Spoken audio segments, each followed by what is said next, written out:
இந்த நாளினுடைய கர்த்தருடைய வார்த்தை யோவான் எழுதின சுவிசேஷம் 8வது அதிகாரம் அதனுடைய 12வது வசனத்தினுடைய பின்பகுதி.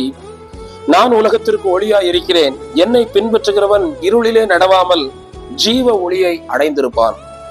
இயேசு கிறிஸ்து இந்த உலகத்திற்கு ஒளியாய் இருக்கிறேன் என்று வாக்குத்தத்தம் பண்ணி இருக்கிறார். அவர் இந்த உலகத்தில் ஒளியாய் இருக்கிறபடியினால் யாரெல்லாம் அவரை பின்பற்றுகிறார்களோ அவர்கள் இருளில் நடக்காமல், இந்த உலகம் இருளில் இருக்கிறது, இருள் இந்த உலகத்தை மூடி இருக்கிறது. ஆண்டவராகிய இயேசுவை பின்பற்றுகிறவர்கள் இருளில் நடவாமல் ஜீவ ஒளியை அடைந்திருப்பார்கள் என்று வேதம் சொல்லுகிறது. எனவே இந்த உலகத்தில் வாழ்கிற நாம் இந்த உலக இருளுக்குள் சிக்கிக் கொள்ளாதபடிக்கு, இருள் நிறைந்த இந்த உலகத்தில் நாம் வாழ்கிற நாம் அந்த இருளுக்குள் மூழ்கி விடாதபடிக்கு ஜீவ ஒளியை பெற்றுக்கொள்ளும்படியாக, ஜீவ ஒளியை அடையும்படியாக இயேசுவை பின்பற்றுவோம். இயேசுவை பின்பற்றி அவருக்கு பின்னால் நடப்போம். அந்த ஒளியை பெற்றுக்கொள்வோம். கர்த்தர் நம்மை ஆசீர்வதிப்பாராக. ஆமென்.